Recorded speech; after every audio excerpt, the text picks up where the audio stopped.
Bismillahirrahmanirrahim. Assalamualaikum warahmatullahi wabarakatuh. Para mahasiswa, eh, terima kasih eh, kita semua bisa bertemu dalam kuliah ilmu hama tumbuhan. Dan organisme hama, eh, ada bahasan tentang kategori hama dan hubungannya dengan dinamika populasi hama. Nah, baik saudara sekalian, eh, kalau kita menyederhanakan bahasan dinamika populasi itu dalam eh, suatu kurva, maka eh, apabila eh, kurva pada sumbu datar ini waktu, kemudian eh, kurva tegaknya atau sumbu Y-nya ini adalah kepadatan populasi hama, maka ada suatu eh, tingkat banyaknya atau tingkat populasi eh, hama itu ada pada suatu posisi keseimbangan umum, general eh, equilibrium position, EGP. Nah, gitu. Nah, jadi ini suatu besaran tingkat populasi, katakanlah sekian ekor pertanaman. Nah, mungkin kalau mau dikatakan apakah eh, satu ekor atau dua ekor pertanaman, nah itu, atau kalau mau disebutkan secara umum populasinya masih rendah begitu. Nah, ini disitulah posisi keseimbangan umum, seimbang eh, pada suatu keadaan yang secara periodik naik, tapi ketika sedikit naik itu sudah ditemukan atau dijumpai oleh musuh alaminya, mungkin predator, mungkin parasitoid, sehingga pada waktu yang secara periodik ini naik turun dipengaruhi oleh populasi musuh alami. Nah, itulah ketika itu hama tidak menjadi masalah. Nah, baik. eh, Kemudian ada suatu tingkat populasi yang dikatakan sebagai, yang disebut sebagai ambang ekonomi atau economic threshold. Nah, disinilah dikatakan eh, pengendalian hendaknya mulai dilakukan begitu. Nah, baik, agar populasi tidak mencapai eh, aras luka ekonomi. Jadi suatu keadaan yang sudah eh, ada kerusakan yang signifikan. Nah, baik. Jadi pada posisi ambang ekonomi inilah mulai diputuskan untuk melakukan tindakan pengendalian agar tidak mencapai aras luka ekonomi, aras atau tingkat populasi yang sudah secara signifikan menimbulkan kerusakan yang nyata. Nah, baik. Jadi inilah suatu keadaan-keadaan yang eh, membuat penyederhanaan beberapa kemungkinan yang ada di lapangan. Nah, baik. Jadi dinamika populasi hama ini tadi ya, baik. Jadi eh, ketika ada pada GEP, General Equilibrium Position, posisi keseimbangan umum. Jadi eh, banyaknya populasi itu naik turun begitu. Nah, baik, naik turunnya ini sekali lagi tadi sudah disebutkan oleh mekanisme pengendalian populasi secara alamiah, mekanisme dimakan oleh predator, mekanisme diparasitasi oleh parasitoid, sehingga populasi itu tidak berlanjut naik lebih tinggi lagi. Nah, baik. Jadi apabila ketiadaan musuh alami, maka akan ada kemungkinan terus menanjak atau meningkat sampai ke tingkat eh, menimbulkan kerusakan ekonomi, economic losses. Jadi ada kehilangan eh, yang bersifat bernilai ekonomi oleh adanya eh, perusakan hama terhadap tanaman itu. Nah, baik. Jadi ini beberapa eh, tingkat-tingkat status populasi hama itu. Nah, baik. Jadi eh, bagaimana eh, para ahli hama eh, membuat eh, penggolongan atau membuat kategori hama. Jadi organisme hama itu dikategorikan bahwa sebagai yang pertama ini hama kunci gitu ya. Jadi berdasarkan padat populasinya dan intensitas merusaknya. Dan kalau populasinya semakin banyak kan intensitas merusaknya semakin semakin tinggi, semakin berat begitu ya. Nah, jadi eh, suatu organisme hama atau OPT akan disebut sebagai hama kunci kalau eh, hama itu sangat sering menyerang. Jadi tingkat eh, adanya jenis hama itu dan menimbulkan kerusakan itu dikatakan sangat sering. Kemudian sangat besar daya rusaknya. Nah, jadi disimpulkan bahwa ancaman OPT itu, jenis hama itu, spesies hama itu bersifat terus-menerus dan sering eh, tidak bisa secara tuntas dikendalikan.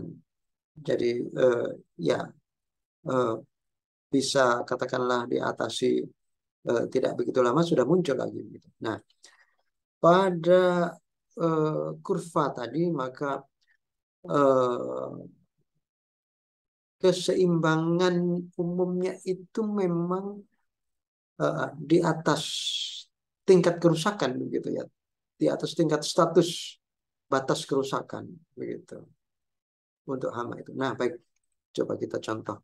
Jadi misalnya kalau pada pada negara maju itu ada hama yang menyerang eh, bunga dan buah kapas.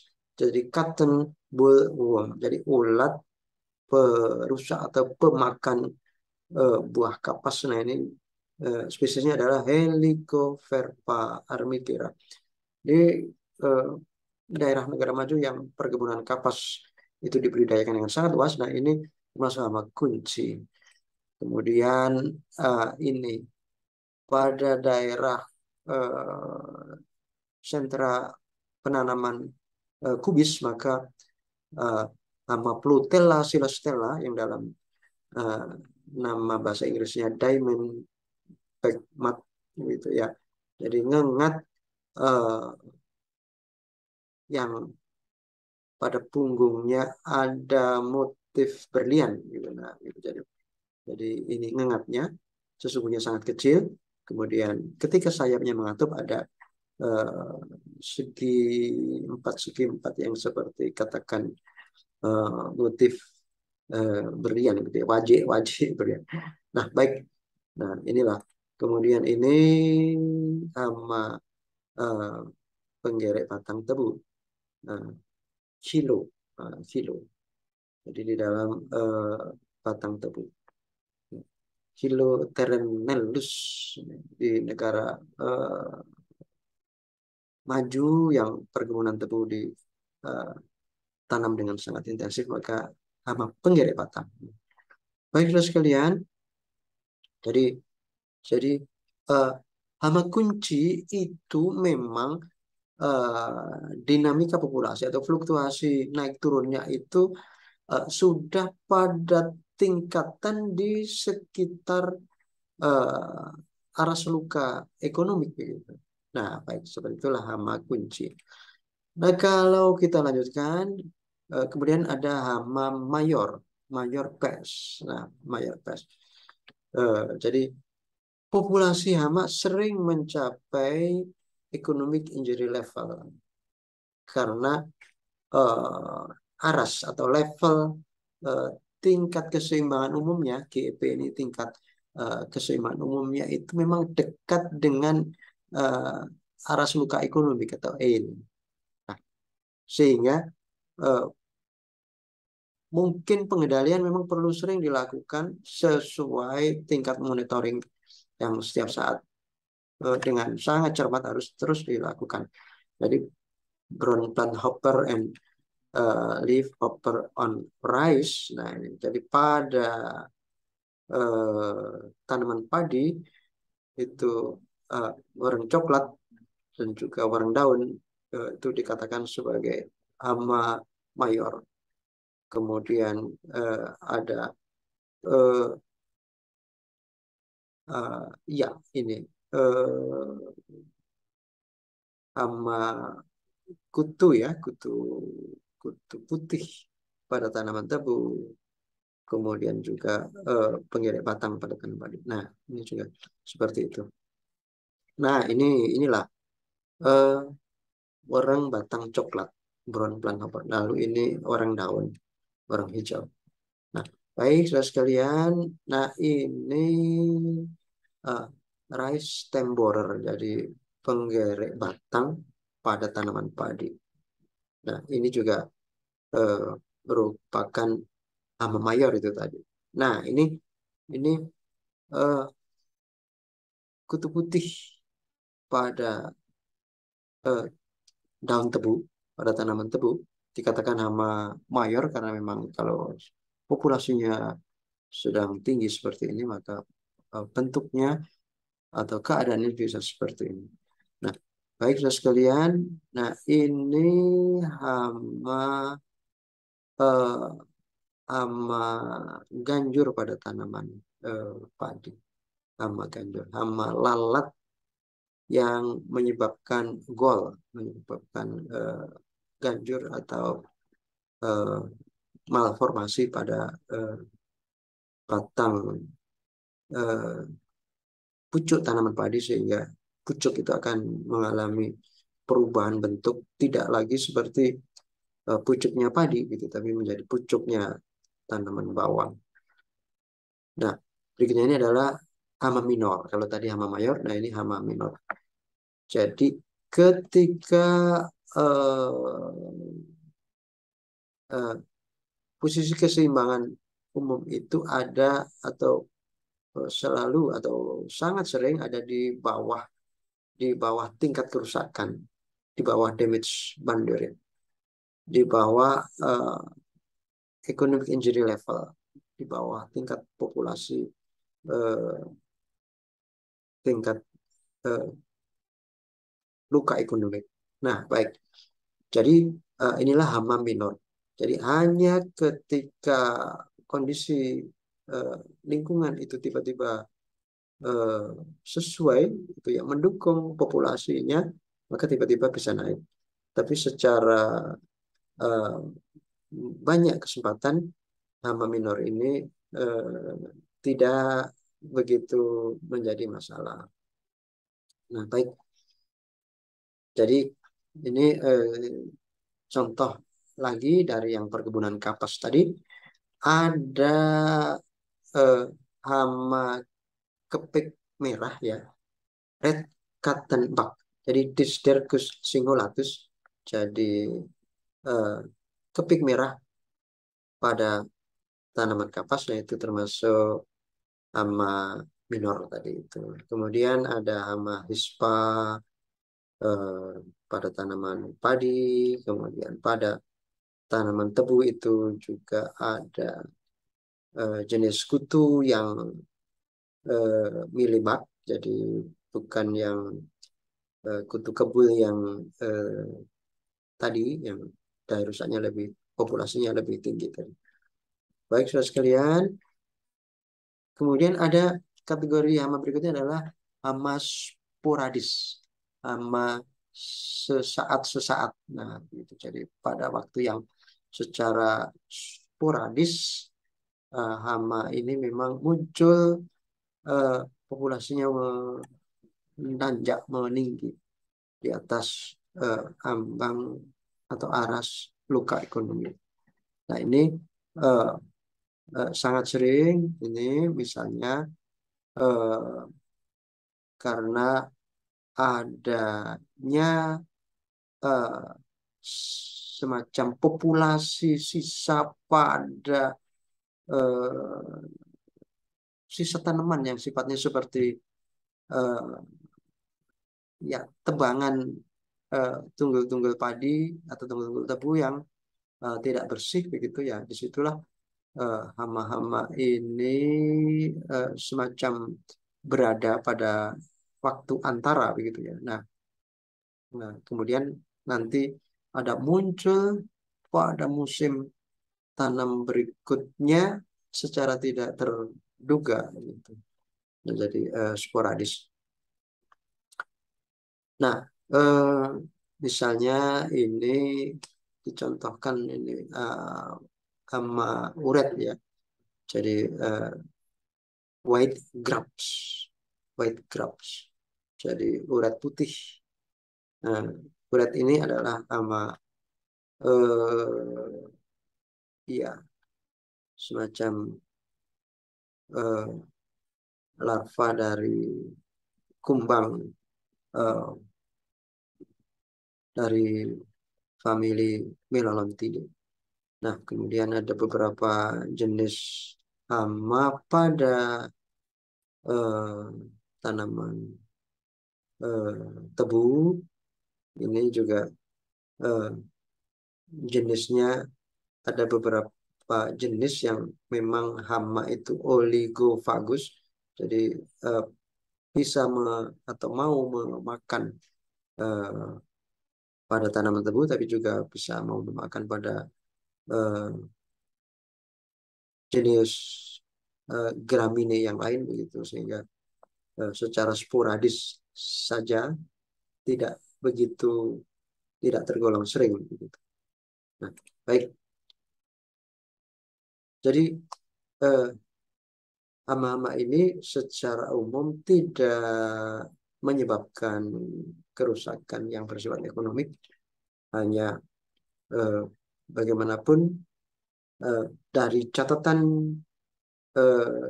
kejadian ada saja yang sering muncul begitu. Ini hama sporadik. Nah, baik saudara sekalian, jadi OPT hama menimbulkan luka begitu ya, OPT hama. Jadi OPT hama itu sebagai salah satu contohnya menimbulkan luka, menimbulkan kerusakan. Jadi dikatakan sebagai injury dulu, nah baru ada kerusakan gitu ya, kerusakan. Nah itulah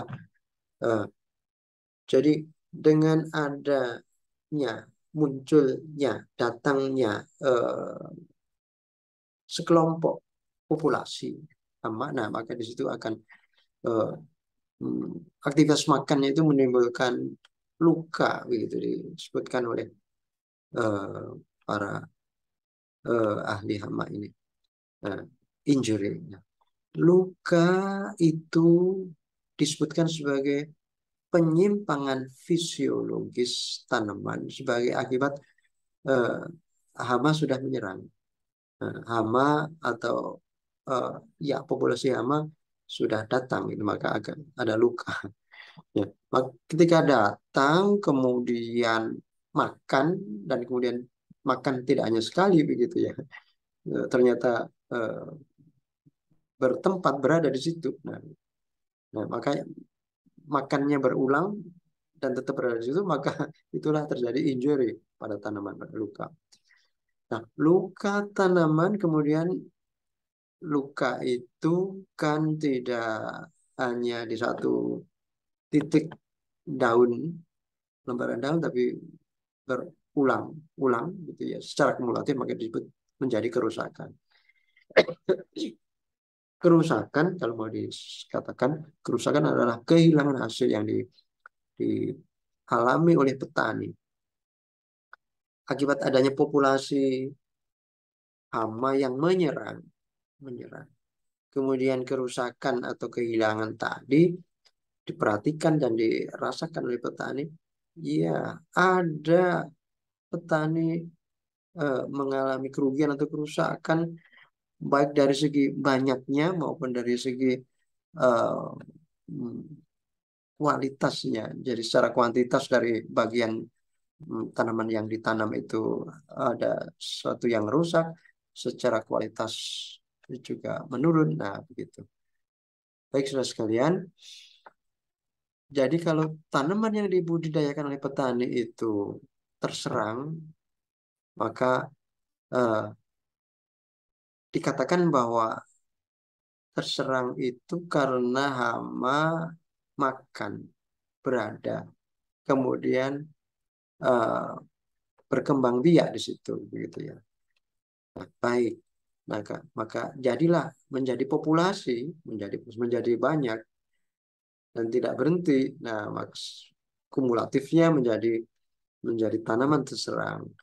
Nah, tanaman terserang dalam suatu lokasi atau hamparan agroekosistem ya, jenis tanaman eh, bisa padi palawija, bisa juga tanaman horti, bisa juga tanaman perkebunan gitu. Maka akan oh kelihatan luas serangan gitu ya.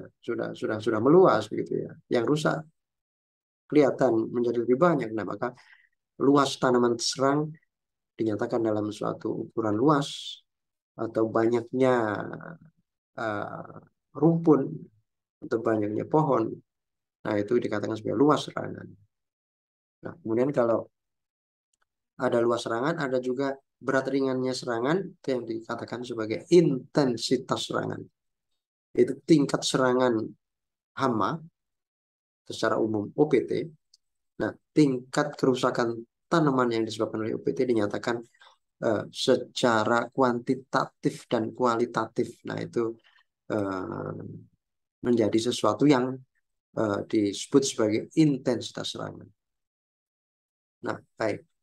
Intensitas serangan secara angka, secara kuantitatif dinyatakan dalam persen atau bagian tanaman-tanaman atau persen kelompok tanaman terserang. Nah, intensitas serangan yang kualitatif bisa dikategorikan ringan, sedang, berat, bahkan puso, gitu ya. Nah, baik. Jadi kategori atau intensitas serangan nama itu dapat digunakan pedoman misalnya eh, untuk pada katakanlah dinas pertanian begitu eh, mengatakan oh serangan eh, tingkat serangannya intensitasnya ringan. Nah, bila masih kurang dari 25%. Nah, bisa dikatakan, intensitas serangannya udah sedang ini gitu ya, 25 sampai 50%. Nah, eh, tidak dari sejak ringan pun sudah jangan tidak bisa dilengahkan begitu ya. Perlu segera diambil tindakan gitu ya. Nah, baik supaya tidak mencapai ke intensitas serangan yang berat yang bahkan bisa mencapai puso gitu. Nah, baik eh, jadi mulai dari injury atau luka tadi. Nah, luka oleh serangga bertipe mulut mandibulata. Jadi ini memang selalu bisa dikaitkan begitu ya. Apakah luka oleh hama atau oleh serangga? Ini kita masih banyak menghubungkannya dengan hama itu adalah serangga. Nah, yang bertipe mulut Haustellata. Nah, luka oleh serangga yang makan di dalam jaringan dikatakan sebagai serangga atau hama penggerek.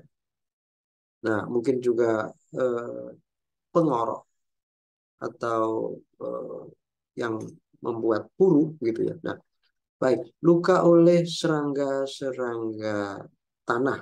Nah, serangga.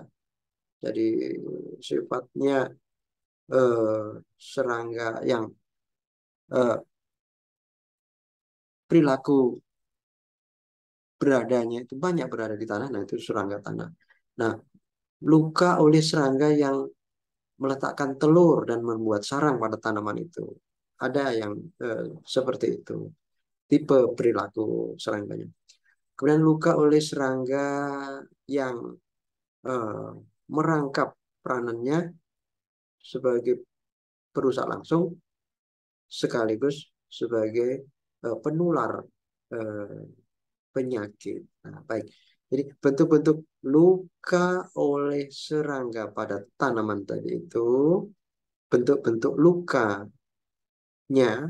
Nah, secara fisik maka dikatakan sebagai gejala serangan, sebagai gejala serangan. Nah, baik saudara sekalian, inilah kuliah kita organisme hama yang menimbulkan kerusakan yang sebelum kerusakan secara kumulatif itu ada luka. Nah, luka itu manifestasinya sampai ke menimbulkan gejala. Terima kasih. Assalamualaikum warahmatullahi wabarakatuh.